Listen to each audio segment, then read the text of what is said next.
പറഞ്ഞല്ലോ. ഈ ഹദീസ് വിശദീകരിച്ച് ശറഹ് മുസ്ലിമിൽ വിശദീകരിക്കുന്നു, വഹാദ സ്ത്രീകൾ പള്ളിയിൽ പോകുന്ന നിരുപാധികം തടയരുത് എന്ന ഹദീസ്, വശിബ്ഹുഹു മിനൽ അഹാദീസ് തത്തുല്യമായ വേറെയും ചില ഹദീസുകളുണ്ട്. അത്തരം ഹദീസുകൾ ലാഹിർ പ്രകടമാണ് ഫി അന്നഹാ ലാ തുംനഉൽ വസ്ല.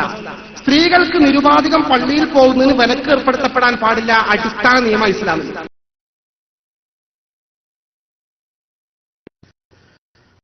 അസ്സലാമു അലൈക്കും വറഹ്മത്തുള്ളാഹി.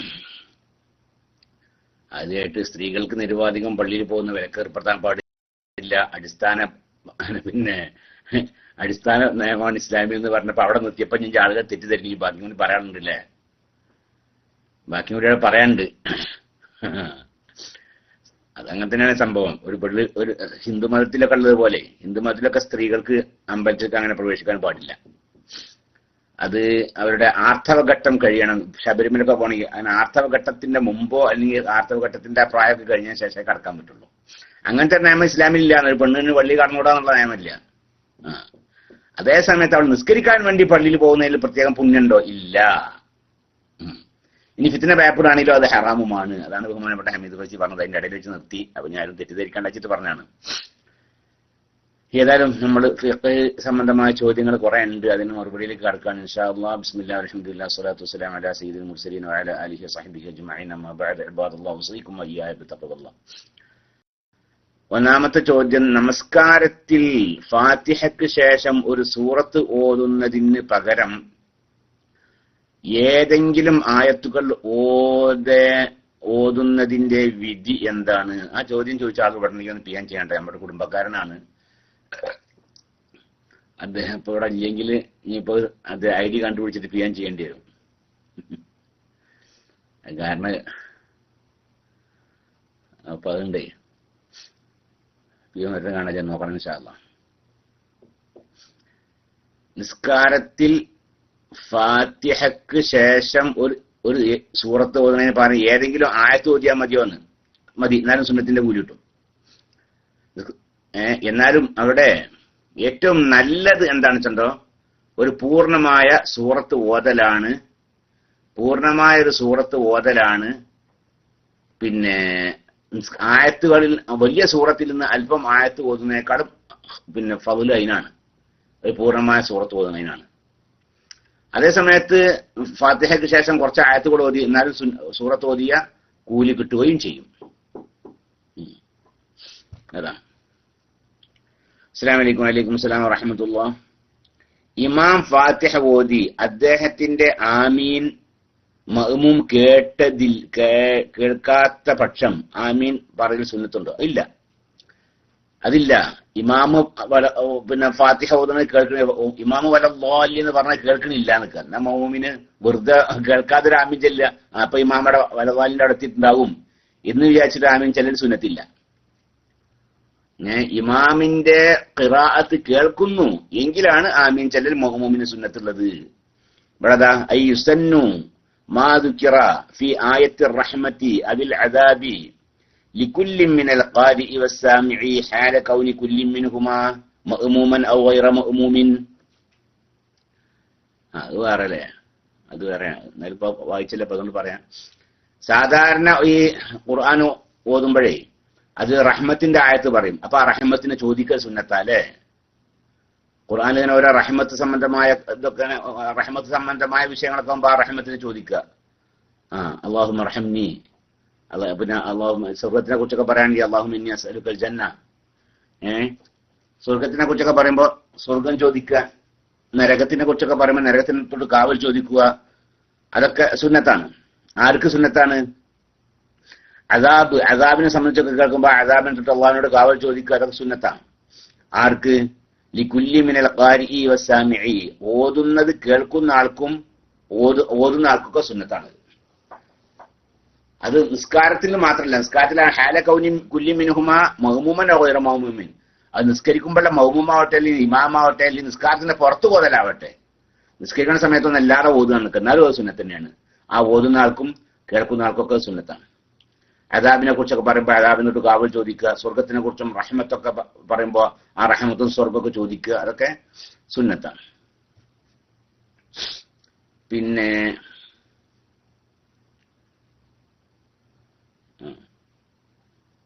പിന്നെന്താ ഇവിടെ? അതാ നഅം വസുൻ അല്ലേ ഇതാ വസുന്നലി മഅ്മൂമിൻ ഇആനത്ത് അല്ലേ? ഇആനത്തല്ലേ? വസുന്നലി മഅ്മൂമിൻ, മഅ്മൂമിന് സുന്നത്താക്കപ്പെട്ടിരിക്കുന്നു ഫിൽ ജഹിലിയ്യത്തി, ഉറക്കെ ഓതുന്ന നിസ്കാരത്തിൽ. ഉറക്കെ ഓതുന്ന മഗ്രിബും ഇശയും സുബ്ഹിയൊക്കെ ഉണ്ടല്ലോ, ആ ഉറക്കെ ഓതുന്ന നിസ്കാരത്തിൽ മഅ്മൂമിന് സുന്നത്താക്കപ്പെട്ടിരിക്കുന്നു തഅ്മീനുൻ മഅ തഅ്മീനി ഇമാമിഹി, ഇമാമ് ആമീൻ ചൊല്ലുന്നതിനോട് കൂടെ മഅ്മൂമ് ആമീൻ ചൊല്ലൽ സുന്നത്താണ്. എപ്പോ ഇൻ സമിഅ ഖിറാഅതഹു, ഈ മഅ്മൂമ് ഇമാമിന്റെ ഓത്ത് കേൾക്കുന്നുവെങ്കിൽ, അങ്ങനെയാണ്. അതാ മഅ്മൂമ് ഇമാമിന്റെ ഓത്ത് കേൾക്കുന്നുവെങ്കിൽ അപ്പോഴാണ് ആമീൻ ചൊല്ലൽ സുന്നത്ത്, കേൾക്കലില്ല സുന്നത്തില്ല. കാരണം എന്താ? ഖബറി ശൈഖൈനി, ബുഖാരിയുടെയും മുസ്ലിമിന്റെയും ഹദീസ് ഉണ്ട്, ഇദാ അമ്മനൽ ഇമാമു ഫഅമ്മിനു, ഇമാമു ആമീൻ ചെല്ലാൻ ഉദ്ദേശിച്ചാൽ അറാദത്ത് ഇമിനാണ്, ഇമാമു ആമീൻ ചെല്ലാൻ ഉദ്ദേശിച്ചാൽ നിങ്ങൾ ആമീൻ ചെല്ലുക. കാരണം എന്താ? ഫഇന്നഹു മൻ വാഫഖ തഅ്മീനഹു തഅ്മീനൽ മലായികത്തി, ആരുടെയെങ്കിലും ആമീൻ ചെല്ലൽ മലക്കോട് ആമീൻ ചെല്ലലിനോട് യോജിച്ചാൽ ഗുഫിറ ലഹു മാ തഖദ്ദമ മിൻ ദംബിഹിന, ആ സമയത്ത് മലക്കോടും ആമീൻ ചൊല്ലേ. ഇമാമു അൽ-ളാലി എന്ന് പറഞ്ഞാലേ മലക്കോട് ആമീൻ ചൊല്ലും. അപ്പൊ ആ മലക്കോട് ആമീൻ ചെല്ലുന്നതിനോട് കൂടെ നമ്മളോട് ആമീൻ ചെല്ലിയാൽ നമ്മുടെ ദോഷങ്ങളൊക്കെ അത് മൂലം പൊറുക്കപ്പെടും എന്നാണ്. അപ്പൊ സുന്നത്താണ്. അപ്പൊ ഇമാമിന്റെ ഖിറാഅത്ത് കേൾക്കുന്ന ആൾക്കാണ് ആമീൻ ചെല്ലൽ സുന്നത്തുള്ളത്. ഉസ്താദെ, നജീബ് മൗലവിയുടെ വേറെ ഒരു ക്ലിപ്പ് പ്രചരിക്കുന്നു തിരുകേശമായി, അതിനെ മറുപടി പറയുമോ? എന്താ പറയുന്നത്? നമുക്ക് അതിനിപ്പോ ഇന്നലെ പൂരോട് അല്ലേ, മുജീബ് ഫൈസി പൂരോട് നന്നായിട്ട് നജീബ് മൗലവിനെ കൊണ്ടേ മറുപടി അറിയിപ്പിച്ചില്ല. എന്നല്ലേ നിങ്ങൾ കേട്ടില്ലേ? നജീബ് മൗലവിയുടെ പ്രസംഗത്തിന് നജീബ് മൗലവി തന്നെ മറുപടി പറയുന്നത് ഒരു അത്ഭുതകരമായ രംഗം കേട്ടില്ലേ? സഹോദരന്മാരെ, ഞാൻ ഈ പറഞ്ഞങ്ങൾ കേൾക്കുന്നുണ്ടോ? വ്രണ്ടങ്ങളൊക്കെ അമീറുണ്ട്, അമീർ ചെയ്യാൻ പറ്റുമോ? കുറച്ച് ആൾക്കാരൊക്കെ ഉണ്ടല്ലേ. അപ്പൊ നജീബ് മൗലവിന്റെ പ്രസംഗത്തിന് മൂപ്പരുടെ മറുപടി പറഞ്ഞിട്ടുണ്ട്. അങ്ങനെയുള്ള അത്ഭുതകരമായ വിഷയങ്ങളാണ് ഇപ്പൊ നടന്നുകൊണ്ടിരിക്കുന്നത്. ഒരാൾ ഒരിക്കൽ ഒന്ന് പറയാ, പിന്നെ കുറച്ച് കഴിഞ്ഞാൽ അയാൾക്ക് വേറെ വല്ല കാര്യലാഭം ഉണ്ടാകുമ്പോൾ അയാൾ വേറെ ഒന്ന് പറയാം. അപ്പൊ നമ്മുടെ പണി എന്താ? അയാൾ ആദ്യം പറഞ്ഞ അതുണ്ടല്ലോ, അതാണ്ട് പിന്നെ പ്ലേ ചെയ്യലാണ്. അതാണ് ഇപ്പോൾ ഉള്ളത്. അങ്ങനെ പല സ്ഥലങ്ങളിൽ സൂക്ഷിക്കുന്നുണ്ട്. അതൊന്നും വെറുതെ സൂക്ഷിക്കുന്നതല്ല, അത് വ്യക്തമായ തെളിവുകളോട് കൂടിയാണ് സൂക്ഷിക്കുന്നത് അല്ലേ? അള്ളാഹുവിന്റെ റസൂലിന്റെ ആസാറുകൾ അങ്ങനെ വേണം. ആരിന്ന് കിട്ടി, എവിടെ നിന്ന് കിട്ടി, എന്ന് കിട്ടി എന്നൊക്കെ അല്ലേ, അങ്ങനെ എന്തൊക്കെ പറഞ്ഞിട്ട് മൂപ്പരിങ്ങനെ പ്രസംഗിക്കണം. അങ്ങനെ വ്യക്തമായ തെളിവുകളോട് കൂടിയാവുമ്പോഴാണ് അങ്ങനെ സൂക്ഷിച്ചു പോരേണ്ടത് എന്നൊക്കെ പറയുന്നുണ്ട് മൂപ്പര്. അപ്പൊ ഇതിലിപ്പോ മൂപ്പര് എന്തെങ്കിലും പറയണ്ടെങ്കിൽ അതിന് വേറെ എന്തെങ്കിലും പ്രശ്നം ഉണ്ടായിട്ടുണ്ടാവും.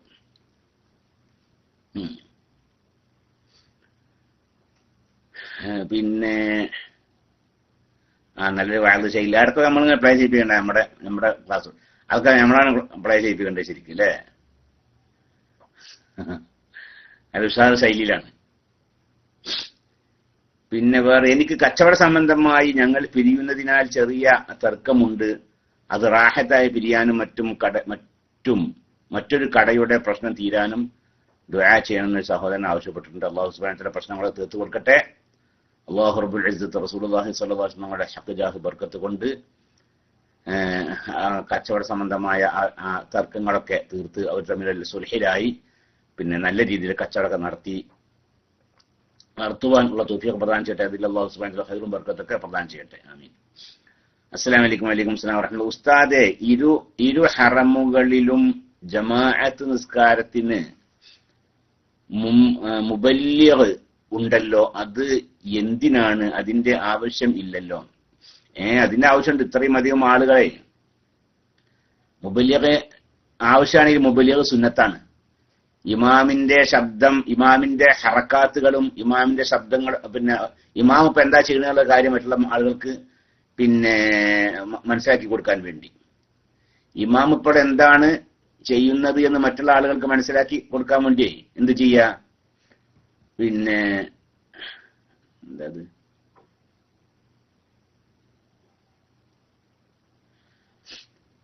മുബല്ലിഗിനെ നിശ്ചയിക്കുക, അത് സുന്നത്താണ്. ലക്ഷക്കണക്കിന് ആളുകൾ ഒന്നിച്ച് നിസ്കരിക്കുന്ന സ്ഥലമാണ് ഇപ്പം ഹറമിലൊക്കെ. അപ്പോ അവിടെ മുബല്ലിഗ് സുന്നത്താണ്. പിന്നെ മൈക്കിലൂടെ പിന്നെ ഉള്ള കേൾക്കുന്ന പിന്നെ അറിയുന്നുണ്ട്. അത് ഇമാമ് ചിലപ്പോ പതുക്കെ പറയുള്ളൂ അല്ലേ. സുജൂദിനൊക്കെ വരുമ്പോ അല്ലാഹു അക്ബർ എന്ന് ചിലപ്പോ പതുക്കെ പറയുള്ളൂ. അതിപ്പോ എല്ലാരും കൂടിയും കേൾക്കൂല. അപ്പൊ ആ മുബല്ലിഗ് ഉറക്കന നീട്ടിട്ടുണ്ട് പറഞ്ഞില്ലേ. അപ്പൊ അങ്ങനത്തെ ആവശ്യമായ സ്ഥലങ്ങളിൽ മുബല്ലിഗ് ഉണ്ടാവൽ സുന്നത്താണ്. പിന്നെ ഉളുവിന്റെ അവയവത്തിലാണ് മുറിവ് എങ്കിൽ തേമം എപ്പോഴാണ് ചെയ്യേണ്ടത്? എന്ത് ഉസ്താദെ അത് പറഞ്ഞു. ഉളുവിന്റെ അവയവത്തിലാണ്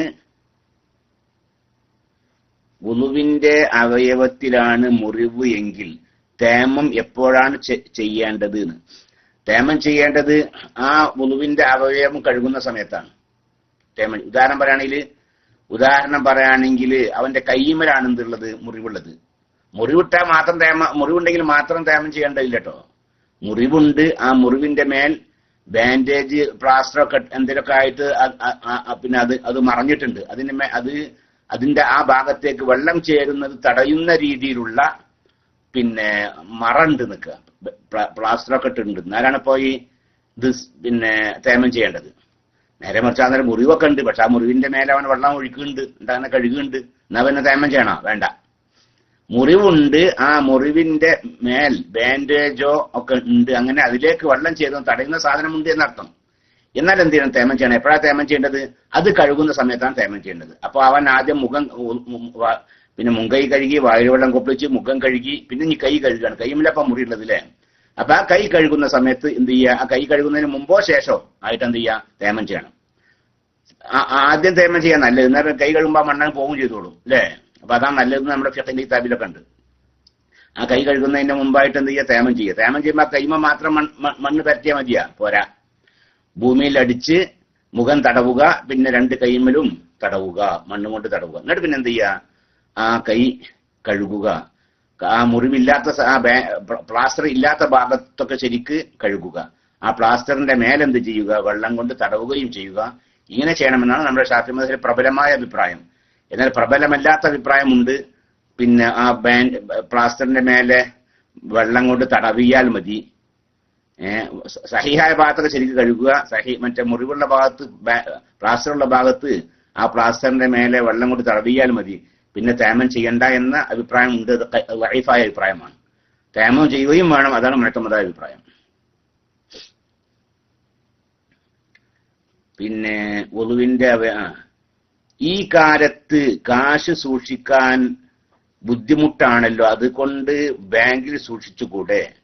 ഈ കാലത്ത് കാശ് സൂക്ഷിക്കാൻ അത്ര വലിയ ബുദ്ധിമുട്ടൊന്നുമില്ല. കേരളത്തെ സംബന്ധിച്ചിടത്തോളം അത്ര വലിയ ബുദ്ധിമുട്ടൊന്നും ഇല്ലേ. ഞാൻ വേറെ സ്ഥലം നമുക്ക് നമ്മുടെ തര കാശ് സൂക്ഷിക്കാൻ പറ്റുന്ന നമ്മുടെ ഇപ്പൊക്കെ നമ്മുടെ വീട് നല്ല ഉഷാർ വീടുകളാണ്. ഇപ്പോ പലരുടെ വീടൊക്കെ നല്ല വാർപ്പിന്റെ വീടും നല്ല ചുമരും അൽമറയും മേശയും അങ്ങനത്തെ സാധനങ്ങളൊക്കെ ഉണ്ട്. അപ്പൊ അവിടെയൊക്കെ സൂക്ഷിക്കാൻ പറ്റുന്നവർക്ക് അങ്ങനെ സൂക്ഷിക്കാം. ബാക്കിയുള്ള കൂടുതൽ കാശുണ്ട്. എന്നാൽ അത് വിശ്വസ്തരായ ആളുകൾക്ക് കടം കൊടുക്കാം. ആളുകൾക്ക് കടം കൊടുക്കാം. എന്നാല് പിന്നെ ആവശ്യങ്ങൾ തിരിച്ചിട്ടും ചെയ്യുമല്ലോ. അപ്പൊ പകുതി സദഖ ചെയ്ത കൂലിയാണ്. കടം കൊടുത്താലേ പകുതി സദഖ ചെയ്ത കൂലിയാണ്. ഒരു 5 ലക്ഷം റുപ്യ അടുത്തുണ്ട് നിൽക്കുക. 1 ലക്ഷം റുപ്യ തന്റെ വീട്ടിലെടുത്തേക്കാലോ അല്ലെ. ബാക്കി 4 ലക്ഷം റുപ്യ കടം ആർക്കാനും 4 ആൾക്കാർക്ക് കടം കൊടുത്ത് നിൽക്കുക. 2 ലക്ഷം റുപ്യ സദഖ ചെയ്ത കൂലിയ. 4 ലക്ഷം റുപ്യ കടം കൊടുത്ത 2 ലക്ഷം റുപ്യ സദഖ ചെയ്ത കൂലിയ.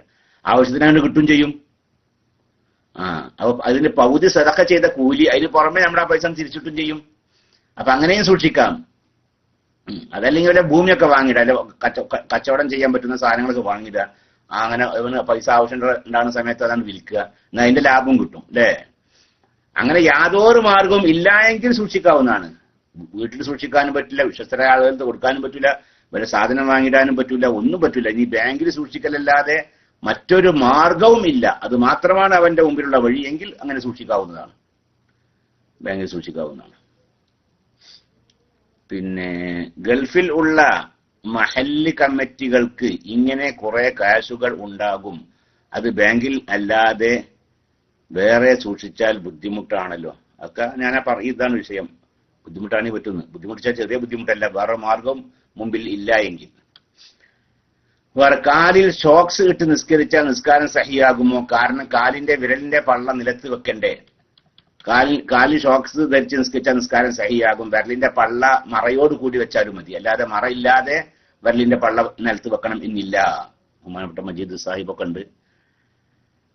അപ്പോ കാലിന്റെ വിരലേ കാലിന്റെ മുട്ടും നിലത്ത് വെക്കണ്ടേ, എന്നാൽ അല്ലേ 7 അവയവങ്ങൾ നിലത്ത് വെക്കണ്ടേ. 7 അവയവങ്ങൾ സുജൂദ് ചെയ്യുമ്പോൾ 7 അവയവങ്ങൾ നിലത്ത് വെക്കണം. പിന്നെ കാലിന്റെ 2 പാദം, പിന്നെ കാലിന്റെ മുട്ട് നിലത്ത് വെക്കണ്ടേ. അപ്പൊ അത് നിലത്ത് വെക്കുമ്പോ തുണിയൊക്കെ കയറ്റിട്ട് നഗ്നമായ മുട്ടാണ് നിലത്ത് വെക്കേണ്ടതല്ലോ. ആ നിബന്ധന മറ ഇല്ലാതെ നിലത്ത് വെക്കൽ നിർബന്ധമുള്ളത് നെറ്റിക്ക് മാത്രമാണ്. നെറ്റിത്തടം മറ ഇല്ലാതെ നിലത്ത് തട്ടണം. മറ ഇല്ലാതെ പറഞ്ഞാൽ അവൻ ചുമക്കുന്ന മറ ഇല്ലാതെ, തലക്കെട്ട് പോലൊക്കെ തൊപ്പി പോലത്തെ അതൊന്നും ഇല്ലാതെ നിലത്ത് വെക്കണം. വേറെ അവയവങ്ങളൊക്കെ മറയോടുകൂടി നിലത്ത് വെച്ചാൽ മതി. അപ്പൊ ഷോക്സ് ഒക്കെ ഇട്ട് നിസ്കരിക്കാൻ അർത്ഥം. അസ്സലാമു അലൈക്കും. വലൈക്കും അസ്സലാം വറഹ്മത്തുള്ളാഹി. തലമറക്കുന്നതിന്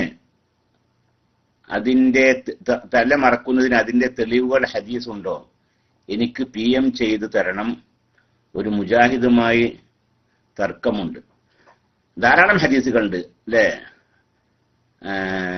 ഇന്നല്ലാഹ വ മലായികതഹു യുസല്ലൂന അലാ അസ്ഹാബിൽ അമാഇമി എന്നൊക്കെയുള്ള ഹദീസുണ്ട്. ഇന്നല്ലാഹ വ മലായികതഹു, അല്ലാഹുവും അവന്റെ മലക്കുകളും യുസല്ലൂന, അവർ സലാത്ത് ചെല്ലും. അള്ളാഹു റഹ്മത്ത് ചെയ്തു കൊടുക്കും എന്നർത്ഥം. അള്ളാഹു സലാത്ത് ചെല്ലുകാരനതാണ് എന്റെ അർത്ഥം. അള്ളാഹു റഹ്മത്ത് ചെയ്തു കൊടുക്കും. മലക്കുകൾ സലാത്ത് ചെല്ലുന്ന പറഞ്ഞാൽ മലക്കുകൾ ദുആ ചെയ്യും ഈ മനുഷ്യന് വേണ്ടി എന്നർത്ഥം. ഇന്നല്ലാഹു വ മലായികതഹു, അള്ളാഹുവിന്റെ മലക്കുകളും സലാത്ത് ചെയ്യും. ആരുടെ മേൽ? അലാ അസ്ഹാബിൽ അമാഇമി, തലക്കെട്ട് കെട്ടിയ ആളുകളുടെ മേൽ എന്നൊക്കെയുള്ള ഹദീസുണ്ട്. അത് ഹദീസ് ലൈഫ് ആണെങ്കിലും അത് കുറെ ഹദീസുകളുണ്ട്. കുറെ ഹദീസ് ഉണ്ടായാൽ അതിന്റെ വഴഫ് പോകുന്ന. അപ്പൊ അങ്ങനെയൊക്കെ ഉണ്ട്. പിന്നെ അതിന് പുറമെ അള്ളാഹുവിന്റെ റസൂലും സഹാബത്തൊക്കെ തലമറക്കുന്നവർ ആവുകയും ചെയ്തിരുന്നു. വേറെ അസ്സലാമു അലൈക്കും. വലൈക്കും അസ്സലാം വറഹ്മത്തുള്ളാഹി. ഉസ്താദെ, ഉംറക്ക് പോകുന്ന ഒരു പെണ്ണിന് മീഖാത്തിൽ എത്തുന്ന അവസരം ഹൈദ് ആയി 2 ദിവസത്തേക്കാണ് പോകുന്നത്. അപ്പോൾ ശുദ്ധിയാകില്ലെന്ന് ബോധ്യമായി. അപ്പോൾ അവൾ ഇഹ്റാമിൽ കടക്കണോ? ഇഹ്റാമിൽ കടക്കരുത് അവിടെ. കാരണം ഇഹ്റാം ചെയ്താൽ പിന്നെ പൂർത്തിയാക്കൽ നിർബന്ധമാണല്ലോ. ഇഹ്റാം ചെയ്താൽ അവിടെ പൂർത്തിയാക്കൽ നിർബന്ധമാണ്. പിന്നെ ആകെ 2 ദിവസം കൊണ്ട് തിരിച്ചു പോരാനുള്ള പരിപാടിയാണ്. അവൾക്കാണെങ്കിലോ മീഖാത്തിലെത്തിയ സമയത്ത് ഹൈദ് തുടങ്ങും ചെയ്ത്.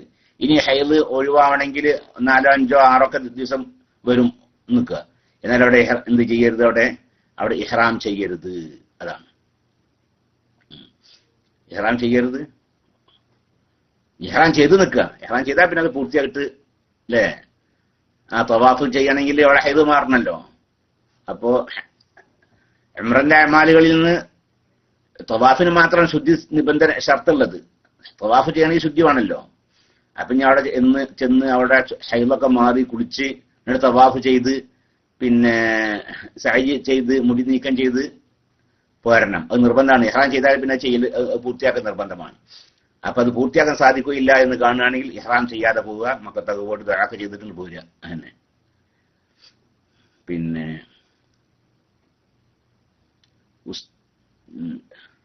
രണ്ടാമത്തെ ചോദ്യമുണ്ട്. എന്താണ്?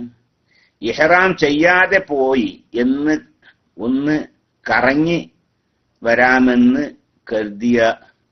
കരുതിയവൻ മീഖാത്ത് കടക്കുമ്പോൾ ഇഹ്റാം ചെയ്യണോ? അങ്ങ് വേണ്ട. ഏത് മക്കയിലൊക്കെ ഒന്ന് പോയിട്ട് ഒന്ന് കറങ്ങി വരാനേ ഉദ്ദേശിക്കുന്നുള്ളൂ. എന്നാൽ അവിടെ മീഖാത്തിലെത്തിയാൽ ഇഹ്റാം ചെയ്യുന്ന നിർബന്ധമില്ല. മനസ്സിലാക്കേണ്ടതേ, ഹജ്ജോ ഉംറയോ ഉദ്ദേശിച്ചുകൊണ്ട് ഒരാൾ മക്കയിലേക്ക് പോവാണ്. എന്നാൽ മീഖാത്തിൽ നിന്ന് ഇഹ്റാം ചെയ്യുന്ന നിർബന്ധമാണ്. അങ്ങനെയാണ്. അല്ല മക്കയിലേക്ക് പോകുന്ന ആളുകൾക്കൊക്കെ പിന്നെ മീഖാത്തിൽ നിന്ന് ഇഹ്റാം ചെയ്യുന്ന നിർബന്ധം ഇല്ല. ഹജ്ജോ ഉംറയോ ഉദ്ദേശിച്ചുകൊണ്ടാണ് ഒരാൾ മക്കയിലേക്ക് പോകുന്നത്. എന്നാൽ അയാൾ മീഖാത്തിൽ നിന്ന് ഇഹ്റാം ചെയ്യുന്ന നിർബന്ധമാണ്. അതാണ്. മീഖാത്തിൽ നിന്ന് ഇഹ്റാം ചെയ്തിട്ടില്ല എങ്കിൽ, പിന്നെ മീഖാത്തിലേക്ക് തന്നെ മടങ്ങിയിട്ടില്ല എങ്കിൽ അവൻ അറിവ് നിർബന്ധമാണ്. അപ്പം അത് ഹജ്ജോ ഉംറയോ ഉദ്ദേശിച്ചുകൊണ്ട് മക്കയിലേക്ക് പോവുകയാണെങ്കിലാണ് ആ മീഖാത്തിൽ നിന്ന് ഇഹ്റാം ചെയ്യണമെന്ന് പറഞ്ഞത്. പിന്നെ എന്താണ്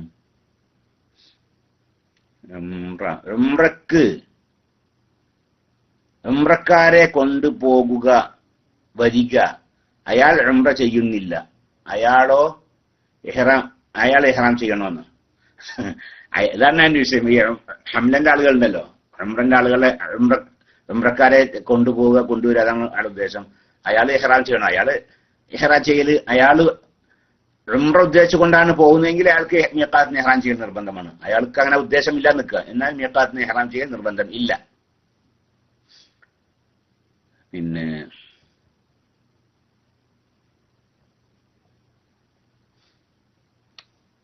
ചെറുശ്ശേരി ഉസ്താദ് 7 വയസ്സിൽ നബിതങ്ങൾ വീട്ടിൽ കൂടി ആയിഷ റളിയല്ലാഹുവിന്റെ കൂടെ എന്ന് പറഞ്ഞത് ശരിയാണോ? അങ്ങനെ വിഷയമുണ്ട് ഇപ്പൊ അല്ലേ? ചെറുശ്ശേരി ഉസ്താദ് SYS എണ്ണത്തിലെ നബി സല്ലല്ലാഹു അലൈഹി വസല്ലം ആയിഷ റളിയല്ലാഹു അൻഹയെ എന്താണ് ചെറുശ്ശേരി ഉസ്താദ് പറഞ്ഞ വാക്ക് ശരിക്കും എന്താണ്? ചെറുശ്ശേരി ഉസ്താദാണ് പറഞ്ഞത്. ചെറുശ്ശേരി ഉസ്താദ് പറഞ്ഞാണെങ്കിൽ എവിടെയെങ്കിലും കാണാതെ പറയില്ല അല്ലേ? പക്ഷെ അതേ സമയത്ത് എങ്ങനെ പിന്നെ പഴച്ചു പറഞ്ഞാണോ അതും അറിയില്ല. അങ്ങനെ മനുഷ്യന് സംഭവിക്കാറോ അല്ലേ? അത് ചെറുശ്ശേരി ഉസ്താദ് പറ്റൂലെന്നും പറയാൻ പറ്റുമല്ലോ. 9 വയസ്സ് മതി 7 ആയിപ്പോയി, അങ്ങനെ ഉണ്ടാവില്ല ചിലപ്പോ. ഏതായാലും ശരി, ചെറുശ്ശേരി ഉസ്താദ് എന്താ പറഞ്ഞത്? ആയിഷ റളിയല്ലാഹു അൻഹയെ നബി സല്ലല്ലാഹു അലൈഹി വസല്ലമ വിവാഹം കഴിച്ചപ്പോൾ ആയിഷ റളിയല്ലാഹു അൻഹക്ക് 6 വയസ്സാണ്. 7 വയസ്സിൽ വീട്ടിൽ കൂടിയത്, ആയിഷ റളിയല്ലാഹു അൻഹ വീട്ടിൽ കൂടിയത് 7 വയസ്സിലാണ് എന്ന്. അങ്ങനെ ചെറുശ്ശേരി ഉസ്താദ് കരുതിക്കുട്ടി പറഞ്ഞതാണ് എങ്കിൽ അതിന് തെളിവുണ്ട്. എന്നാ പോരപ്പങ്ക് സാധാരണ നമ്മൾ പറയാറുള്ളത് 9 വയസ്സിൽ അല്ലേ? 6 വയസ്സ് നിക്കാഹ് കഴിഞ്ഞ് 9 വയസ്സിൽ വീട്ടിൽ കൂടിയെന്നല്ല, 9 വയസ്സിൽ ആണ് ബിനാ, അതായത് ജിമാഅ് നടന്നത് എന്ന് പറയാറുണ്ട് അല്ലേ? അതാണ് സാധാരണ കിതാബുകളിലൊക്കെ അങ്ങനെയാണ് കാണുന്നത്, അധിക കിതാബുകളിലും അങ്ങനെയാണ് കാണുന്നത്. അപ്പൊ അതാ 9 എന്നത് 7 ചിലപ്പോ പാച്ച് അങ്ങനെ ആയിപ്പോയതാവാം, അങ്ങനെ ആവാം. ഇനി അതല്ല, ഇനി ചെറുശ്ശേരി ഉസ്താദ് അത് കരുതിക്കുട്ടി പറഞ്ഞതാണ് എങ്കിൽ ചെറുശ്ശേരി ഉസ്താദിനോട് തന്നെ അന്വേഷിക്കേണ്ടതാണ്. കരുതിക്കൂട്ടി പോയതാണ് എങ്കിൽ ഞാനൊരു ഇത് വായിക്കാം. കാലത്ത് ആയിഷ റളിയല്ലാഹു അൻഹ പറയാണ്, ശ്രദ്ധിക്കട്ടോ. ആയിഷ റളിയല്ലാഹു അൻഹ പറഞ്ഞു, ഫഖദിംനൽ മദീനത, അങ്ങനെ ഞങ്ങൾ മദീനയിലേക്ക് പോയി. ആര്? ഹിജറിനെ കുറിച്ച് പറയാണ്, ഹിജറയെ കുറിച്ച് പറയാണ്. ആയിഷ ബീവിന്റെ കുടുംബമൊക്കെ പാടെ എന്ത് ചെയ്ത് മദീനയിലേക്ക് പോയി. അങ്ങനെ ഫനസൽനാ ഫീ ബനിൽ ഹർസ് ബിനിൽ ഖസ്റജി ബിസ്സൻഹി, ഖസ്റജ് കുടുംബത്തിൽപ്പെട്ട ബനുൽ ഹർസ് അല്ലെ, ഈ ബനുൽ ഹർസ് ബിനുൽ ഖസ്റജ് ഉണ്ട്, അവരുടെ വീട്ടിൽ ഞങ്ങൾ താമസിച്ചു. മക്കയിൽ നിന്ന് മദീനയിലേക്ക് തന്നെ പോയിട്ടുണ്ടെങ്കിൽ പിന്നെ അവിടെ മദീനയിൽ അവർക്ക് വീടൊന്നുമില്ലല്ലോ, ഓരോരുത്തർ വേറെയുള്ള ആളുകളുടെ വീട്ടിൽ മറ്റൊക്കെ താമസിക്കുന്നത്. അങ്ങനെ ഞങ്ങൾ ഇവരുടെ വീട്ടിലാണ് താമസിച്ചത്. കാലത്ത് അങ്ങനെ ആയിഷ പറയാം, അങ്ങനെ ഫജാ റസൂലുള്ളാഹി സ്വല്ലല്ലാഹു അലൈഹി വസല്ലം, അങ്ങനെ റസൂലുള്ള വന്ന് ഞങ്ങളൊക്കെ മദീനയിൽ എത്തിയപ്പോഴേ, അപ്പൊ റസൂലുള്ള ഞങ്ങളുടെ മുമ്പ് പോയിക്കണ് ആര്? റസൂൽ സിദ്ദീഖ് റളിയല്ലാഹു അൻഹു ഒക്കെ. അതിന്റെ മുമ്പ് കുറെ സഹാബികൾ പോയിക്കൊണ്ടല്ലേ. മദീനയിലെ മക്കയിലെ ഇസ്ലാം മതം വിശ്വസിച്ച ബഹുഭൂരിഭാഗം ആളുകളെ മദീനയിലേക്ക് പറഞ്ഞയക്കൽ കഴിഞ്ഞിരിക്കണ്. ഇനി കുറച്ചാളുകൾ മാത്രമാണ് മക്കയിൽ ബാക്കിയുള്ളത്. അങ്ങനെ പിന്നെ റസൂലും സഹാബത്തൊക്കെ എത്തി. റസൂൽ സിദ്ദീഖ് റളിയല്ലാഹു അൻഹു ഒക്കെ പോയി. അതിനുശേഷം പിന്നെ ആര് പോയി? പിന്നെ അല്ല, അങ്ങനെ ആയിക്കോളൊന്നുമില്ലല്ലോ അല്ലേ? അങ്ങനെയും ആയിക്കോളൊന്നുമില്ല. ഏതായാലും ശരി, ആയിഷ ബീവിയുടെ കൂടെയുള്ള ആളുകളൊക്കെ പാടെ പോയി. അവിടെ ഇവര് ബനുൽ ഹർസിന്റെ വീട്ടിൽ താമസിച്ചു അവര്. അങ്ങനെ പിന്നെ റസൂലുള്ളാഹി വന്നു. ഫജാ റസൂലുള്ളാഹി, അങ്ങനെ പിന്നീട് റസൂലുള്ളാഹി സ്വല്ലല്ലാഹു അലൈഹി വസല്ലം ഞങ്ങൾ വന്നു. അങ്ങനെ എന്ത് ചെയ്ത്? ഫദഖല ബൈതന, ഞങ്ങൾ താമസിച്ചിരുന്ന ആര്? ആയിഷ ബീവിയൊക്കെ താമസിച്ചിരുന്ന ആ വീടുണ്ടല്ലോ, ആ വീട്ടില് റസൂലുള്ളാഹി എന്ത് ചെയ്ത്? കടന്നു വന്നു. ആയിഷ ബീവിന്റെ നിക്കാഹാണെങ്കിലോ, കല്യാണം ആദ്യം കെട്ടിക്കൊണ്ടോ 6 വയസ്സിൽ കഴിഞ്ഞിട്ടുണ്ടോ അല്ലേ? കടന്നു വന്നു. ഫജാഅതു ബി, അങ്ങനെ എന്നെ കൊണ്ടുവന്നു. ഉമ്മി, എന്റെ ഉമ്മ എന്നെ കൊണ്ടുവന്നു. ഞാൻ എന്റെ ഉമ്മനെ അങ്ങനെ പിന്നെ ഞാനാണെങ്കിലോ വാനഫി ഉർജൂഹത്തിൻ എന്നാണ്. ഞാൻ ഈ പിന്നെ ഞാൻ ഈ കയറ് വലിച്ച് കളിക്കുക. ഞാൻ എന്റെ ചെങ്ങാഴ്ച കുട്ടികളൊക്കെ പാടെ എന്ത് ചെയ്യാണ്, കയറ് വലിച്ച് കളിക്കുകയാണ്. അങ്ങനല്ല, കയറ് കമ്പവലില്ലേ, ഓലമിഴ കമ്പവലി. ഐഷബീന്റെ കൂടെയുള്ള കുട്ടികളൊക്കെ പാടെ കയറ് അങ്ങോട്ട് വിട്ട് പിടിച്ച് ആരെ ജയിക്കാന്ന് അറിയാൻ പറ്റുള്ള ആ കയറ് വലിച്ചുള്ള കളിയിലാണ് ഞങ്ങള്. ആ സമയത്ത് എന്റെ അമ്മ എന്നെ കൈ പിടിച്ചു കണ്ട് ഇങ്ങോട്ട് കൊണ്ടുവന്ന്. അങ്ങനെ അൻസലത്തിനി മിനൽ ഉർജൂഹത്തീന, ഇന്നെ ആ കയറുവലിന്ന് എന്നെ ഒഴിവാക്കിയിട്ട് എന്നെ അങ്ങോട്ട് പിടിച്ചു കൊണ്ടുവന്നു എന്റെ അമ്മ. വലിയ ജുമൈമത്തുന്ന, എനിക്കാണെങ്കിലോ ഈ മുടി ഇങ്ങനെ പിന്നെ ചെവി വരേക്കും തൂങ്ങിക്കിടക്കുന്ന ചെറിയ പിന്നെ മുടി ഇങ്ങനെ ഉണ്ട്. അന്ന് ഞാൻ കുട്ടിയാണ്. ജുമ്മ എന്ന് പറയുന്നതാണ്, ചെവി വരേക്കും തൂങ്ങിക്കിടക്കുന്ന മുടിക്കാണ് ജുമ്മ എന്ന് പറയാം. അപ്പൊ ചെവി വരേക്കും തൂങ്ങിക്കിടക്കുന്ന ജുമൈമ എന്ന് പറയുന്നത് തസ്ഗീറാക്കിയാണ്. ആ കുഞ്ഞുമുടികളുണ്ട്, ചെറിയ മുടികൾ ഉണ്ട് എനിക്ക്. അങ്ങനെ ഫറഖത്ത് ഹാ, ആ ഉമ്മ എന്ത് ചെയ്ത് ആ മുടിയൊക്കെ ഒന്ന് ശരിയാക്കി. അങ്ങനല്ലോ മുടിയൊക്കെ അങ്ങനെ ഇങ്ങനെയൊക്കെയാണേ, ആ മുടിയൊക്കെ ഒന്ന് ഉമ്മ ഒന്ന് ശരിയാക്കി തന്ന്. അങ്ങനെ കുറച്ച് മസഹത്ത് വജിഹി ബി ശൈഇൻ മിൻ മാഇൻ, കുറച്ച് വെള്ളം എടുത്ത് മുഖമൊക്കെ ഒന്ന് കഴുകി തന്നു എന്റെ അമ്മ. നോക്കണങ്ങള് കളിക്കണോടത്ത് കുട്ടിനെ പിടിച്ചു കൊടുത്തിട്ട് മുടിയൊക്കെ ഒന്ന് നന്നാക്കി തന്ന്, കുറച്ച് വെള്ളം എടുത്ത് മുഖമൊക്കെ കഴുകി തന്ന്. സുമ്മ അഖ്ബലത് തഖൂദുനി, അങ്ങനെ ഉമ്മ എന്നെ പിടിച്ചു ഇങ്ങനെ കൊണ്ടുപോയി. ഹത്താ വഖഫത് ബി ഇൻദൽ ബാബി, ആ റസൂൽ പിന്നെ വീട്ടിന്റെ വാതിൽക്കൽ ഇങ്ങനെ നിന്നു പിന്നെ അമ്മ. അപ്പൊ ഇന്നീല അൻഹജു ഹത്താ സക്കന, ഞാനിങ്ങനെ ഇങ്ങനെ കിടക്കുന്നുണ്ട്, ഞാൻ കളിക്കുന്നല്ലോ, ഞാൻ കമ്പ വലിച്ച് കളിക്കല്ലായിരുന്നു ഞാന്. അപ്പൊ ആ കൊണ്ടുപോയ സമയത്തൊക്കെ ഞാൻ എന്ത് ചെയ്യും, ഞാൻ ഇങ്ങനെ കിടക്കുന്നുണ്ട്. അപ്പൊ ആ കിടപ്പൊക്കെ മാറുന്നത് വരേക്കും ഉമ്മ വാതിൽക്കൽ എന്നെ പിടിച്ചങ്ങ് നിന്നു. പിന്നെ എന്ത് ചെയ്ത് ദഖലത്ത് ബി, അങ്ങനെ എന്റെ അമ്മ പിന്നെ വീട്ടിൽ കണ്ട് കടന്നു. ഇദാ റസൂലുള്ളാഹി സ്വല്ലല്ലാഹു അലൈഹി വസല്ലം ജാലിസുൻ അലാ സരീരിൻ ഫീ ബൈതിന, അപ്പൊ നോക്കുമ്പോ ഞങ്ങളുടെ വീട്ടിലെ, ഞങ്ങൾ താമസിക്കുന്ന വീട്ടിലെ കട്ടിലും റസൂലുള്ളാഹി സ്വല്ലല്ലാഹു അലൈഹി വസല്ലം ഇങ്ങനെ ഇരിക്കുന്നുണ്ട്. എന്റെ അമ്മനെ കൊണ്ടുപോയപ്പോ റസൂലുള്ളാഹി എന്ത് ചെയ്യുന്നത്, ഞങ്ങളുടെ വീട്ടിലാട്ടാ, റസൂലുള്ളാഹിന്റെ വീട്ടിലേക്ക് അങ്ങോട്ട് പോയിക്കല്ല, ഞങ്ങളുടെ വീട്ടിലെ, ഞങ്ങൾ താമസിക്കുന്ന വീട്ടിലെ കട്ടിലിൽ റസൂലുള്ളാഹി അങ്ങനെ ഇരിക്കുന്നുണ്ട്. വയന്തഹു റിജാലും നിസാഉം മിനൽ അൻസാരി, അൻസാരികളെപ്പെട്ട പുരുഷന്മാരും സ്ത്രീകളൊക്കെ റസൂലുള്ളാഹിന്റെ അടുത്തുണ്ട് ആ വീട്ടില്. അങ്ങനെ ഫഅജ്ലസത്നി ഫീ ഹുജ്റത്തിൻ, എന്റെ ഉമ്മ എന്നെ ഒരു റൂമിൽ ഇരുത്തി.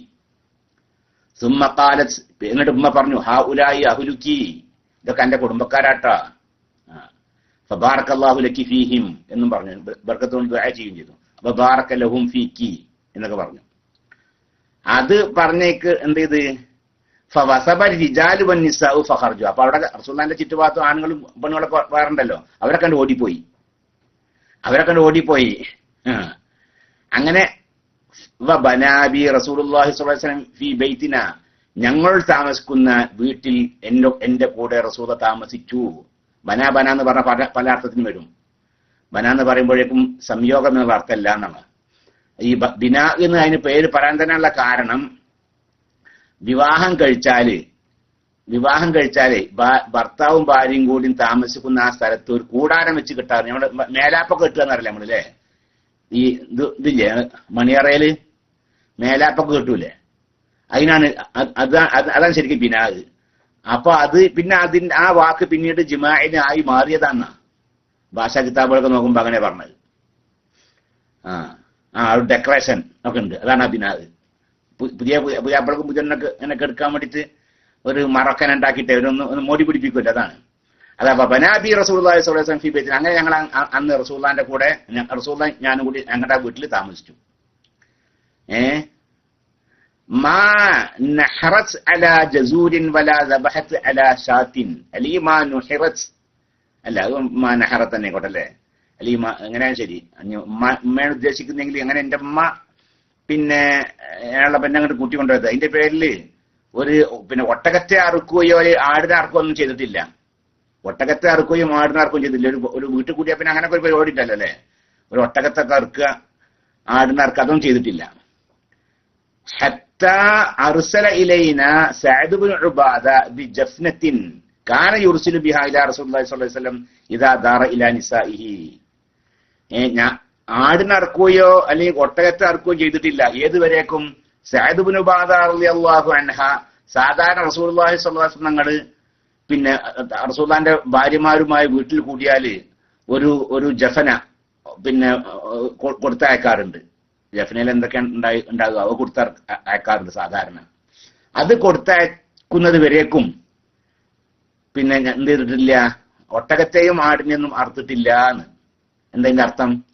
എന്താണ് അതിന്റെ അർത്ഥം? ഞാൻ മനസ്സിലാക്കിയ അതിന്റെ അർത്ഥം, സാധാരണ റസൂലുള്ളാഹി സ്വല്ലല്ലാഹു അലൈഹി വസല്ലം തങ്ങള് റസൂലുള്ളാന്റെ ഭാര്യമാരുമായി വീട്ടിൽ കൂടി. എന്നാല് പിന്നെ ഒരു അടുത്ത ആളുകൾക്കൊക്കെ, അടുത്ത ബന്ധുക്ക പിന്നെ മുഖറബീങ്ങളായ ആളുകൾക്കൊക്കെ ഒരു സുന്നത്തുണ്ടല്ലോ, എന്ത് ഒരു പ്രസന്റേഷൻ മറ്റങ്ങനെ കൊടുത്തേക്കല്. അങ്ങനെ അത് പിന്നെ അങ്ങനെയൊക്കെ കൊടുത്തേക്കല്, അല്ലെങ്കിൽ കുളിക്കാനുള്ള വെള്ളോ എന്നൊക്കെ അതൊക്കെ അന്ന് ഒരു പ്രസന്റേഷൻ തന്നെയാണ്. കുളിക്കാൻ നല്ല വെള്ളം കൊടുക്കാന്നൊക്കെ പറഞ്ഞാൽ തന്നെ അതൊക്കെ കൊടുത്തയക്കാറുണ്ട് ബഹുമാനപ്പെട്ട സയ്യിദ് ഇബ്നു ഉബാദ. പിന്നെ കുറെ കാലം കഴിഞ്ഞിട്ട് സയ്യിദ് ഇബ്നു ഉബാദ അതൊക്കെ കൊടുത്തയക്കൽ തുടങ്ങിയ ശേഷമാണ് ഒട്ടകത്തറക്കലും ആടിനറക്കലൊക്കെ ചെയ്തത് എന്ന്. നോക്കിക്കോളി, വഅന യൗമൈദിൻ, അന്ന് ഞാൻ ഇബ്നത്തു സബ്ഇ സിനീന, 7 വയസ്സുകാരിയായിരുന്നു. കേട്ടോളി, അത് ചെറുശ്ശേരി സാഹിബ് പറയുമ്പോൾ വെറുതെ ഞാൻ ആരും അങ്ങനെയൊന്നും പറയാൻ നിൽക്കണ്ട. മജ്മുഅ സവായിദ് നോക്കി ഇബ്നു ഹജർ ഹൈതമിയുടെ അല്ലേ, മജ്മുഅ സവായിദ് നോക്കുക. വഅന യൗമഇദിൻ ഇബ്നത്തു സബ്ഇ സിനീന, അന്ന് എനിക്ക് 7 വയസ്സായിരുന്നു. അപ്പൊ ഇത് ജിമാ ഉണ്ടായിട്ടില്ലെന്ന്. ഇതിപ്പോ എപ്പോഴാണ് സംഭവം? വീട്ടിൽ കൂടിയിട്ടുള്ളൂന്ന്. വീട്ടിൽ കൂടിയിട്ടുള്ളൂ.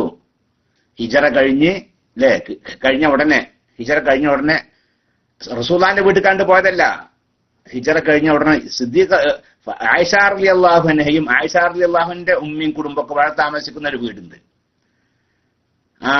ബനു ഹർസ് ഗോത്രക്കാരുടെ അവിടെ അതില് ഉണ്ട്. അവിടേക്ക് റസൂൽ അങ്ങോട്ട് ചെന്നിക്കുകയാണ്. അങ്ങോട്ട് ചെന്നോക്കുമ്പോ കുട്ടി കമ്പ വലിച്ച് കളിക്കുകയാണ്. കമ്പ വലിച്ച് കളിക്കുമ്പോ ഉമ്മ എന്ത് ചെയ്ത് അങ്ങോട്ട് കളിസ്ഥലത്തേക്ക് ഉമ്മ അങ്ങോട്ട് ചെന്ന് കുട്ടിയുടെ കൈ കുടിച്ചിട്ട് ഇങ്ങനെ കൊണ്ടുവന്ന്, അപ്പൊ മുമ്പ് എന്റെ മുടിയൊക്കെ പാടുകയാണെങ്കിൽ ഇങ്ങനെ ചിടക്കുത്തിട്ടൊക്കെ പാടെ അങ്ങനെയാണ്, ചെറിയ മുടി ആണുള്ളത്. അന്ന് ആ മുടിയൊക്കെ ഉമ്മ നന്നാക്കി തന്ന് കുറച്ച് വെള്ളം എടുത്ത് മോറൊക്കെ ഒന്ന് ശരിക്കും കഴിക്കുന്നു. മോറ് കഴിക്കാൻ ഞങ്ങളുടെ നാട്ടിൽ പറയാതാണ് ഞാൻ അങ്ങനെ പറഞ്ഞിട്ടാ. മുഖം കഴുകാന്നൊക്കെ കാര്യം ചിലപ്പോൾ നിങ്ങളൊക്കെ പറിച്ചത് ശരിക്കും മുഖമൊക്കെ ഒന്ന് കഴുകി തന്ന് അങ്ങനെ ഇന്ന റൂമിൽ വീട്ടിൽ കണ്ട് ആടെ നോക്കുമ്പോൾ റസൂലുള്ളാഹിന്റെ കൂടെ അവിടെ ആണുങ്ങളും പെണ്ണുങ്ങളൊക്കെ ഇരിക്കുന്നുണ്ട്. അപ്പൊ അവരിന്നെ കണ്ടപ്പോ പിന്നെ അവരാണ് പോയി. അങ്ങനെ റസൂലുള്ളയും ആയിഷ ബീവിയും കൂടി അന്ന് ആ വീട്ടിൽ താമസിച്ചു. അന്ന് എന്ത് സംഭവിച്ചിട്ടില്ല? ആടിനറക്കുകയോ ഒട്ടകത്തറക്കുകയോ ചെയ്തിട്ടില്ല. കാരണം ആടിനറക്കലും ഒട്ടകത്തിന് അറക്കലൊക്കെ എപ്പോഴാണ്? ജിമാഇന്റെ ശേഷമാണ്. ജിമാ നടന്നിട്ടില്ലേ. അന്ന് പൊറുതാടെ ഒപ്പം കൂടി നിക്കാഹ് കുട്ടിയല്ലേ. അന്ന് എനിക്ക് 7 വയസ്സാണ്. അതാണ് 7 വയസ്സ് വീട്ടിൽ കൂടിയെന്ന് ചെറുശ്ശേരി ഉസ്താദ് പറഞ്ഞു. ചിലപ്പോ ഇത് കണ്ടിട്ടാവാം ഞാനിപ്പോ ഉറപ്പ് പറയലിട്ടാ, ഒരുപക്ഷെ ഇത് കണ്ടിട്ടാവാം. അതല്ലെങ്കിൽ ചെറുശ്ശേരി ഉസ്താദ് 9 ഉള്ളത് 7 പേച്ച് പറഞ്ഞതായിരിക്കാം. അപ്പൊ അതിന്റെ മേലെ വല്ലാതെ പിന്നെ ആരോ പറച്ചിട്ടുണ്ടല്ലേ, അതിന്റെ പിന്നെ വല്ലാതെ സൈക്കിൾ എടുത്ത് പിന്നാലെ കൊണ്ടുവരാ. അൽവിദാരി ഞാൻ അങ്ങനെ പറയാറില്ലേ, അതിന്റെ പിന്നാലെ വല്ലാതെ സൈക്കിൾ എടുത്ത് കൂടണ്ടെന്ന് പറയും. അപ്പോ ഇനി വേറെയുണ്ട്. قالت عائشة رضي الله عنها, ആയിഷ റളിയല്ലാഹു അൻഹ പറഞ്ഞു, തസവ്വജനി നബി സ്വല്ലല്ലാഹു അലൈഹി വസല്ലം, എന്നെ റസൂലുള്ളാഹി വിവാഹം കഴിച്ചു. വഅന ഇബ്നതു 60, ഞാൻ 6 വയസ്സുകാരിയാണ്. എനിക്ക് 6 വയസ്സുള്ള സമയത്ത് റസൂലുള്ളാഹി വിവാഹം കഴിച്ചത്. വബനാബി, ഞാനുമായി റസൂലുള്ളാഹി വീട്ടിൽ കൂടി. വഅന ഇബ്നതു 70, ഞാൻ 7 വയസ്സുകാരിയാണ്. അതേ സമയത്ത് ഞാനുമായി റസൂലുള്ളാഹി വീട്ടിൽ കൂടി. മുത്തഫഖുൻ അലൈഹി, മുഗ്നി ഇബ്നു ഖുദാമ, ഹംബലി മദ്ഹബിലെ ഒരു ഫിഖഹിന്റെ കിതാബാണ് ഇബ്നു ഖുദാമയുടെ മുഗ്നി, അതിലുണ്ട്. അപ്പൊ ഒന്നുകിൽ ഇതൊക്കെ കണ്ടു പറഞ്ഞതായിരിക്കാം. ഏത് ജിമാ ഇല്ലാതെയുള്ള വെറുതെ ഒരു വീട്ടിൽ ഒന്നിച്ചുള്ള താമസം, അത് 7 വയസ്സിൽ നടന്നിട്ടുണ്ട്. അതായിരിക്കാം ചിലപ്പോൾ ചെറുശ്ശേരി ഉസ്താദ് പറഞ്ഞത്. അതല്ല എങ്കിൽ 9 എന്നുള്ളത് 7 പേച്ച് പറഞ്ഞതായിരിക്കാം. അല്ലാതെ സംഗതി എന്തായാലും അല്ലാതെ കൂടണ്ടാന്ന്, കൂടി ഞങ്ങൾ പെടും, നിങ്ങളെ ജഹാലത്തൊക്കെ പാട് പൊളിയും. അപ്പോ അതാണുള്ളത്. പിന്നെ മെൻസസ് ഉള്ള സമയത്ത് സ്ത്രീകളോട് സലാം പറയൽ, സലാം മടക്കൽ പറ്റുമോ? പറ്റും. മെൻസസ് സ്ത്രീകളോട് സലാം ചെല്ലും ചെയ്യാം, അവർക്ക് സലാം പറയുകയും ചെയ്യാം. യാതൊരു വിരോധമില്ല എന്ന് മാത്രമല്ല സുന്നത്ത് കൂടിയാണ്. മെൻസസ് ഉള്ള സ്ത്രീക്ക് സലാം ചെല്ലി നിൽക്കുക, എന്നാൽ അവൾ മടക്കൽ നിർബന്ധമാണ്. സാധാരണ വിധി തന്നെയാണ് മെൻസസ് ഉള്ള സ്ത്രീകൾക്കും. അസ്സലാമു അലൈക്കും വലൈക്കും സലാം വറഹ്മത്തുള്ളാഹി. എന്റെ അളിയന്റെ വിസ എത്രയും പെട്ടെന്ന് ശരിയാക്കി കിട്ടാൻ ഉസ്താദ് ദുആ ചെയ്യണം. അല്ലാഹു സുബ്ഹാനഹു വ തആല അവന്റെ മഹളായ ഫضل കൊണ്ട് റസൂലുള്ളാഹി സ്വല്ലല്ലാഹു അലൈഹി വസല്ലം തങ്ങളുടെ ഹഖ് ജാഹ് ബർക്കത്ത് കൊണ്ട് ഒക്കെ വേഗം ശരിയാക്കി തരട്ടെ. അല്ലാഹു ഖൈറും ബർക്കത്തും പ്രദാനം ചെയ്യട്ടെ. അസ്സലാമു അലൈക്കും വലൈക്കും സലാം വറഹ്മത്തുള്ളാഹി.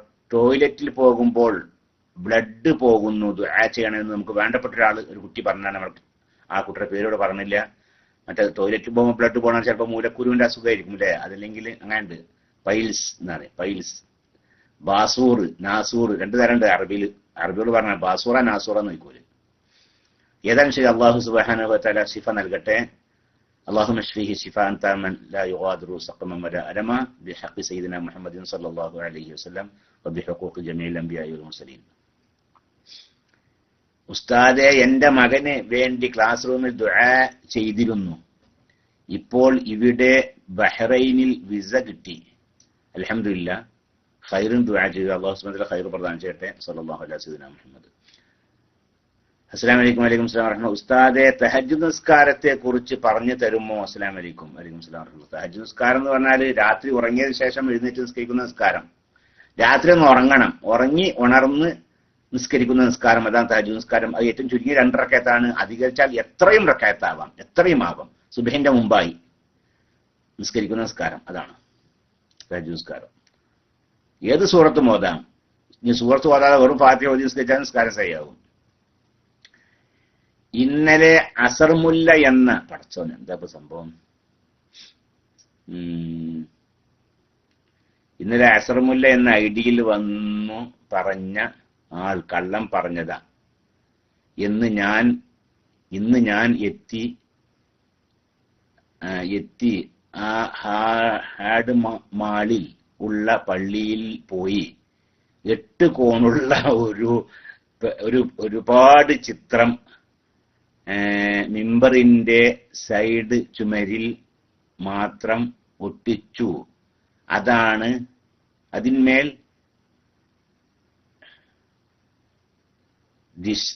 ഡിസൈൻ കോഡ് കൊടുത്തതാണ്. ശരി, അപ്പൊ അന്നായി അത് ഞാൻ എന്തായാലും സംഭവം അത് കേട്ടോക്കുമ്പോ ആ ഭാഗത്തുള്ള ആളുകളൊക്കെ പണ്ട് പോയി വെച്ചിക്കണേ. പലരും എനിക്ക് ചില ആളുകൾക്ക് വിളിക്കുകയും ചെയ്തിരുന്നു. അപ്പൊ അത് പറഞ്ഞോക്കുമ്പോ ആ പള്ളി ഇപ്പൊ ഇവിടെ അമേരിക്കയിലൊന്നല്ലല്ലോ, ഇവിടെ നമ്മുടെ ആളുകൾ ധാരാളമുള്ള സ്ഥലമല്ലൊക്കെ. അത് കേട്ടോക്കുമ്പോ ഇങ്ങനത്തെ പള്ളി അവിടെ അതുണ്ടെന്നൊക്കെ പറയുമ്പോൾ നമ്മുടെ ആളുകളൊക്കെ പോയി നോക്കുമ്പോ അത് 6 മൂലല്ല, ഇസ്രായേൽ സ്റ്റാർ അല്ല, അത് 8 മൂലുള്ള സ്റ്റാറാണ്. പിന്നെ അസ്സലാമു അലൈക്കും വലൈക്കും സലാം വറഹ്മത്തുള്ളാഹി. എന്റെ റൂമിൽ ഒരാൾ പറയുകയാണ്, എപ്പോഴെങ്കിലും 1-2 വഖത്ത് നിസ്കരിക്കുന്ന ആളും തീരെ നിസ്കരിക്കാത്ത ആളും ഒരേപോലെയാണ് ശിക്ഷയുടെ കാര്യത്തിൽ. അത് ശരിയാണോ? അത് ശരിയല്ല. എപ്പോഴെങ്കിലും നിസ്കരിച്ചാൽ ഒരു വഖത്ത് നിസ്കരിക്കുന്ന അപ്പൊ ആ ഫർള് വീട്ടിയവനായി. ബാക്കിയുള്ളതിന്റെ കാര്യത്തിൽ മറുപടി പറഞ്ഞാൽ മതി അല്ലേ? ഇടക്കൊക്കെ നിസ്കരിക്കുന്നുണ്ട്, ഇടക്ക് നിസ്കരിക്കാത്ത ആളാണ്. ആ നിസ്കരിച്ചതിന് മറുപടി പറയേണ്ടതില്ല, നിസ്കരിക്കാത്തതിന് മറുപടി പറഞ്ഞാൽ മതി. തീരെ നിസ്കരിക്കാത്തവനാണെങ്കിലോ എല്ലാവർക്കും മറുപടി പറയണം. അപ്പൊ രണ്ടും ഒരുപോലെ അല്ലല്ലോ. ഇശാൻസ്കാരത്തിന്റെ സമയം സുബിഹി വരെ ഉണ്ട്. ഇശാൻസ്കാരത്തിന്റെ സമയം സുബിഹി വരെ ഉണ്ട്. സുബിഹി ആയാൽ ഇശാ ഖളാ ആയി. സുബിഹി വരേക്കും അതിന്റെ സമയമുണ്ട്.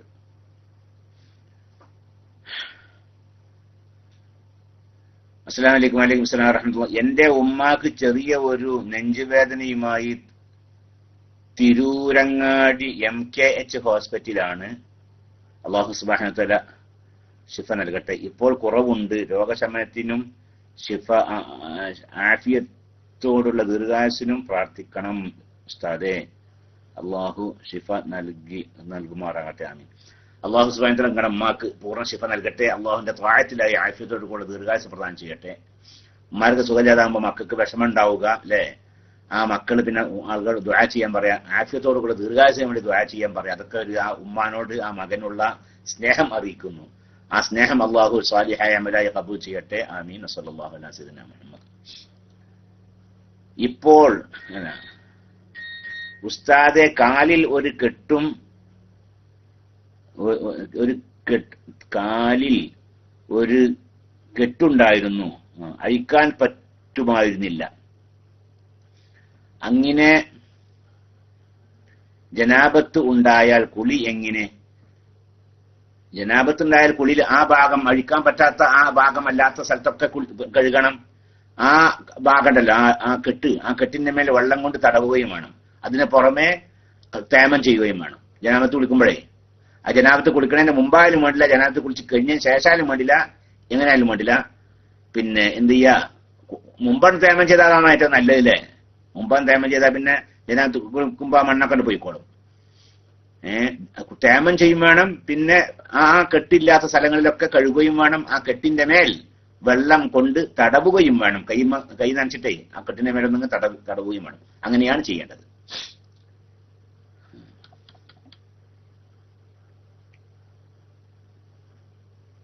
പിന്നെ എന്റെ മാതാവ്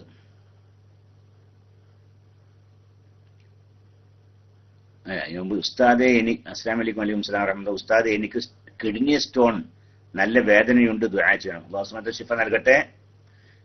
കിഡ്നിയിൽ സ്റ്റോൺ ഉണ്ടാവില്ല, അത്ര വലിയൊരു മാരകമായ രോഗമൊന്നുമില്ല കേട്ടോ. അത് നല്ല വെള്ളം കുടിക്കുക, അപ്പോൾ പോയിക്കോളും. അതല്ലെങ്കിൽ സാധാരണ ഈ അതിനുള്ള മരുന്നുകളൊക്കെ ഉണ്ടല്ലേ, ഷഹീർ ഉണ്ട്. ഈ ആടിന് കൊടുക്കണ ഗോതമ്പ് ഉണ്ടല്ലോ, ആടുകൾക്ക് കൊടുക്കണ ഗോതമ്പ് ഷഹീർ, അതെന്ത് ചെയ്യുക, നല്ല തിളപ്പിച്ചിട്ട് ആ വെള്ളം ധാരാളം കുടിക്കുക. ഇടയ്ക്കൊക്കെ വെള്ളം തിളപ്പിച്ചാണ് കുടിക്കുക. അതല്ലെങ്കിൽ നമ്മുടെ മലയാള ഇത് വേറെ ഒരു ഇതുണ്ട്, എന്താണെങ്കിൽ പറയാ, ഒരു മുള്ളുള്ള സാധനം ഉണ്ടല്ലോ, ഒരു മുള്ളുള്ള സാധനം ഉണ്ട്, എന്താ പിന്നെ പറയാ, ഞെരിഞ്ഞിൽ എന്ന് പറയും, ഞെരിഞ്ഞില്. അത് തിളപ്പിച്ച് ആ വെള്ളം അങ്ങനെ കുടിക്കുക. അങ്ങനെ പിന്നെ അതൊന്നല്ലെങ്കിൽ ധാരാളം വെള്ളം കുടിക്കുക. എന്നാൽ തന്നെ പിന്നെ നല്ല മൂത്രമൊഴിച്ച് പോകണം. കല്ലുരിക്കുക, കല്ലുരുക്കി, ഞെരിഞ്ഞിൽ തന്നെ തോന്നി കല്ലുരിക്കുക എന്നാണ് എനിക്ക് തോന്നുന്നത്.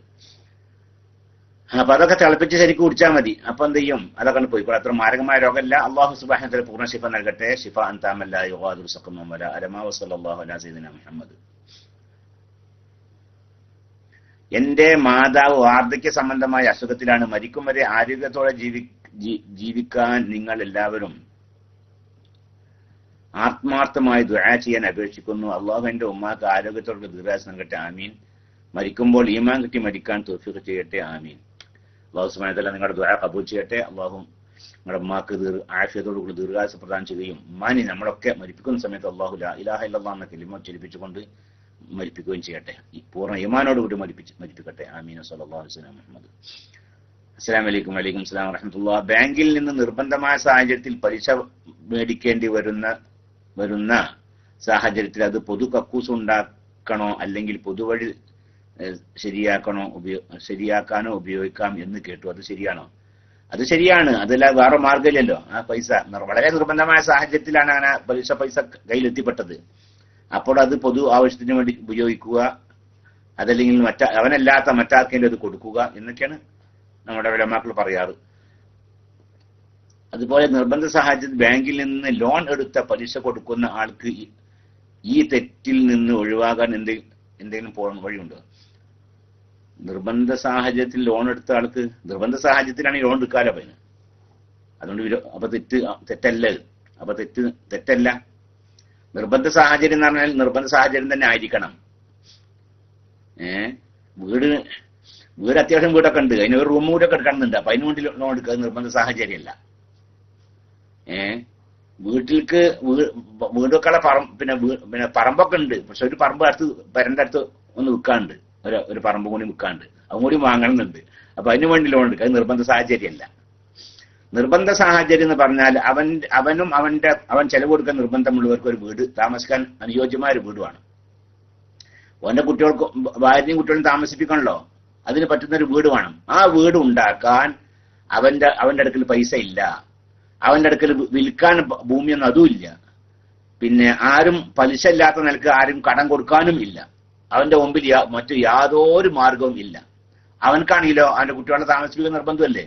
അപ്പോൾ അവർക്ക് താമസിപ്പിക്കാൻ ഉള്ള ഒരു വീട് മാത്രം, വലിയ മൂടിയൊന്നുമില്ലാത്ത തൽക്കാലം അവരെ താമസിപ്പിക്കാൻ പറ്റുന്ന ഒരു വീട് മാത്രം എടുക്കുന്നതിന് അങ്ങനെ ആ മാർഗം സ്വീകരിക്കാവുന്നതാണ്. അങ്ങനെ ചെയ്യുകയാണെങ്കിൽ അത് കുറ്റമല്ല. പിന്നെ അതല്ല, അതിന്റെ ഫിനിഷിംഗ് വർക്കും ഒക്കെ അതിനൊക്കെ ലോൺ എടുക്കുകയാണ്. എന്നാൽ അങ്ങനെ അത് പാടില്ലാത്ത വിഷയമാണ്, ഹറാമാണ്. വളരെ നിർബന്ധമായ ആവശ്യത്തിന് വേണ്ടി നിർബന്ധമായ സാഹചര്യത്തിലാണ് ഈ ചെയ്യാം. അപ്പോൾ അത് പരിഹരിക്കാൻ വേറെ മാർഗം നോക്കേണ്ടതില്ല, അത് കുറ്റകരമല്ല. അസ്സലാമു അലൈക്കും. വലൈക്കും സലാം വറഹ്മത്തുള്ളാഹി. ഉസ്താദെ, ഞാൻ ഹറമിൽ പോയപ്പോൾ സംസം കുടിച്ചു. ഇരുന്ന് കുടിച്ചപ്പോൾ ഒരാൾ പറഞ്ഞു സംസം നിന്നാണ് കുടിക്കേണ്ടത് എന്ന്. ഇതിന്റെ ശരിയായ വശം എന്താണ്? ഇപ്പോൾ ഉത്തരം പറഞ്ഞാൽ നന്നായിരുന്നു. സംസം വെള്ളം കുടിക്കൽ നിന്നിട്ടാണോ ഇരുന്നിട്ടാണോ വിഷയത്തിൽ അഭിപ്രായ വ്യത്യാസമുള്ള വിഷയമാണ്. പ്രബലമായ അഭിപ്രായം അനുസരിച്ച് സംസം വെള്ളം ആയാലും വേണ്ടി ഏത് വെള്ളമായാലും വേണ്ടില്ല ഇരുന്നിട്ടാണ് കുടിക്കേണ്ടത്. നിന്നിട്ടല്ല, ഇരുന്നിട്ടാണ് കുടിക്കേണ്ടത്. സംസം വെള്ളം ആയാലും ഇരുന്നിട്ടാണ് കുടിക്കേണ്ടത്. പിന്നെ നബി സല്ലല്ലാഹു അലൈഹി വസല്ലം നിന്ന് കുടിച്ചു, അത് പ്രത്യേകമായ സാഹചര്യം അങ്ങനെ ആയതുകൊണ്ടാണ് എന്നാണ്. ഇരുന്ന് കുടിക്കാൻ വയ്യാ നിൽക്കുക, ഒന്നുകിൽ കാലിന്റെ മുട്ട് വേദന കൊണ്ടോ അതല്ലെങ്കിൽ അവിടെ ഇരിക്കാനുള്ള സൗകര്യം ഇല്ലാത്തത് കൊണ്ടോ അങ്ങനെയൊക്കെ ഉള്ള പ്രത്യേകമായ സാഹചര്യത്തിൽ നിന്ന് കുടിക്കാം. അങ്ങനെയുള്ള പ്രത്യേകമായ സാഹചര്യം കൊണ്ടാണ് റസൂലുള്ളാഹി സ്വല്ലല്ലാഹു അലൈഹി വസല്ലം നിന്ന് കുടിച്ചിട്ടുള്ളത്. അതല്ലാതെ സംസം വെള്ളം ആയതുകൊണ്ട് നിന്ന് കുടിച്ചതല്ല എന്നാണ്. സംസം വെള്ളവും ഇരുന്ന് തന്നെയാണ് കുടിക്കേണ്ടത് എന്ന് പറയുന്നവരുടെ വാദം. അതല്ല, നിന്നിട്ടാണ് കുടിക്കേണ്ടത് എന്ന് പറയുന്നവരുണ്ട്. അവരുടെ വാദം എന്താണ്? ഇത് തന്നെയാണ്, റസൂലുള്ളാഹി നിന്നിട്ടാണ് കുടിച്ചിരിക്കണമെന്നാണ്.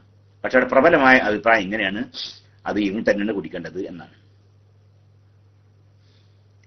അസ്സലാമു അലൈക്കും. വലൈക്കും സലാം വറഹ്മത്തുള്ളാഹി. വലിയ സംഖ്യ കടമുണ്ട്, ഹലാലായ മാർഗത്തിൽ വീടാൻ വേണ്ടി ദുആ ചെയ്യണം. അല്ലാഹു സുബ്ഹാനഹു വ തആല ഹലാലായ രീതിയിൽ തന്നെ നിങ്ങളുടെ കടക്ക് വീട്ടി തരട്ടെ. ആ കടം വീട്ടാനുള്ള സകലമാന മാർഗങ്ങളും അല്ലാഹു എളുപ്പമാക്കി തരട്ടെ.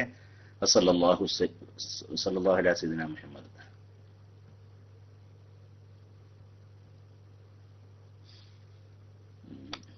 ഇനി കുറെ ചോദ്യങ്ങൾ